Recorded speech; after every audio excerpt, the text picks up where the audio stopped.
Welcome to this explainer. Today, we're embarking on a truly fascinating journey into how we perceive the world. We're going to explore a profound spiritual framework originally outlined by Surender-PANCHANE, and it basically breaks down our perception into 10 distinct types of inner vision, or Chakshus. If you've ever felt like there's just way more to reality than what meets the eye, well, you're absolutely right. And today, we're going to map it all out together. But before we get into all the deep philosophy, I want you to ask yourself, how do you actually see the world? Seriously, do you see it through a lens of logic, emotion, maybe a bit of anxiety, or deep compassion? The ancient spiritual texts suggest that we don't just have one single way of seeing. We actually have multiple lenses at our disposal, and the lens we choose completely shapes our reality. So here's our roadmap for today. 1. The spectrum of vision. 2. Physical and subtle realms. 3. Mind, intellect, and destiny. 4. Heart, soul, and righteousness. 5. The ultimate divine visions. And 6. Choosing your Chakshu. All right, Section 1. The spectrum of vision. So the core term we're using today is Chakshu. Now, while it directly translates to eye, in this spiritual context, it means so much more than just the biological organ in your head. A Chakshu is a spiritual lens. It represents the specific vision through which we perceive completely different layers of physical and spiritual reality. Think of it like having a camera with 10 different filters, and each one reveals a totally different hidden layer of the world. That is what a Chakshu is. Section 2. Physical and subtle realms. Let's break down our foundational experiences. First up, we have the Sthul Chakshu. This is your gross physical vision. It's ordinary sight, seeing the physical objects around you. But here's the catch. Because it only sees the surface, it causes attachment, illusion, and even hatred or deep worldly affection. Kind of like the warrior Arjuna's initial state on the battlefield, completely paralyzed by his physical attachments. Next, we zoom in slightly to the Sukshma Chakshu, the subtle vision. You use this lens when you dream, when you recall memories, or when you're deep in thought. It's tied directly to your mental tendencies. And then, diving even deeper, we have the Karan Chakshu, the causal vision. This is tied to your destiny, your karma, and deep-seated desires.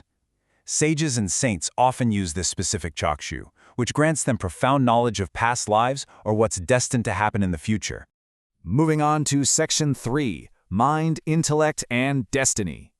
Now, this internal battle is one so many of us face. On one hand, you have the Manochakshu, the lens of the mind. This is where your imagination lives. It's fantastic for scientific thinking, planning your work, or, writing a great story. But, as Surender-PANCHANE points out, it's also a wandering mind. The Manochakshu is literally what causes your brain to write a 6-part sci-fi epic when you're just trying to go to sleep at 2 a.m. Contrast that directly with the Atmachakshu, the lens of the soul. This vision doesn't wander. It's laser-focused on deep self-inquiry. The Atmachakshu is the lens you use when you look inward and ask the ultimate grounding question, who am I? But to actually navigate those deep questions, we need knowledge, right? Enter the Gyan Chakshu.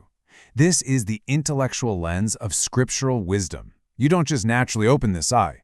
It requires rigorous spiritual practice, or sadhana. It's the vision necessary to discern dharma, which is righteousness, from adharma, which is unrighteousness. And this specific type of wisdom is incredibly foundational. In fact, it's heavily discussed right in the 2nd chapter of the Bhagavad Gita. Activating your Gyan Chakshu is framed as an absolutely essential, non-negotiable step in your evolutionary arc of perception. You literally need this knowledge to move forward. Section 4. Heart, soul, and righteousness. Now we get to the Hriday Chakshu, which is your heart's vision. When you look at the world through this lens, the intellect steps back and emotion totally takes over. This is the domain of pure love, of deep familial affection known as Vatsalya, and a profound devotion, or Shraddha. If you've ever felt a deep, overwhelming sense of spiritual bhakti or reverence, you are looking right through your Hriday Chakshu. Running right parallel to the heart is our ethical compass, the Dharma Chakshu. While the Gyan Chakshu gives us the textual knowledge of what's right and wrong, the Dharma Chakshu is the active, ethical vision we use in real time to distinguish truth from illusion. In a confusing, chaotic world, this is the definitive moral compass that guides our everyday actions. Section 5. The ultimate divine visions. All right, here we have the Divya Chakshu, the divine vision. You can't achieve this vision through normal means. It actually has to be granted. The classic microstory here from the ancient texts is when Lord Krishna had to grant Arjuna this exact Divya Chakshu. Why? Because Arjuna's physical and mental lenses simply could not comprehend Krishna's awe-inspiring universal form. This divine lens allows one to see both the Saguna, the divine with attributes, and the Nirguna, the divine without form.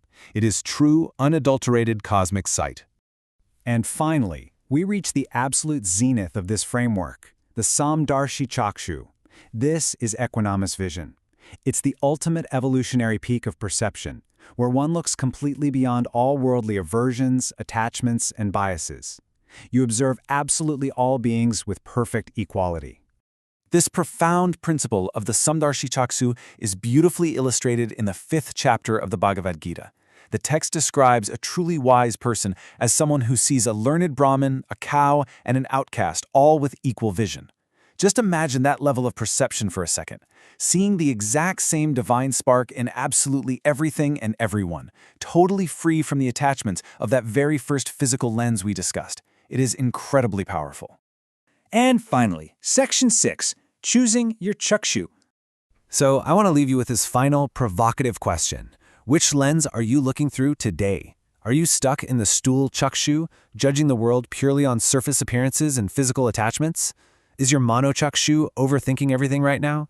Or could you perhaps consciously shift to your Hriday Chakshu to show a little more love today? Or maybe even strive for that Samdarshi vision of perfect equality?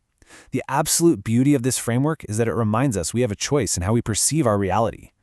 Thank you so much for joining me on this incredible journey through the 10 spiritual visions. Keep exploring, keep learning, and I challenge you to be mindful of the lens you choose today.